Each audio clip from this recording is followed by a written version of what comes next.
happy Sunday everyone.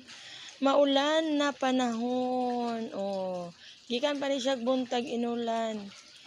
Until now, gaulan lang gihapon siya mo.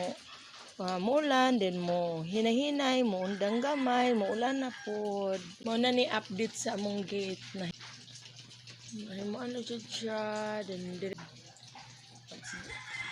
moto kamo na mong gate nasa kilid sa bintana. Pusbuto na siya bisag kahoy na kadugay na mong pusbuto na lang nabilin naguba.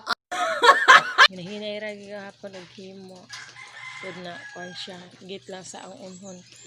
Update lang sa ni siya. Okay, mo na siya, mo na to. Dayon madagom pa kayo ang panahon dagom pa kaayo. Dagom kayo ang kalangitan.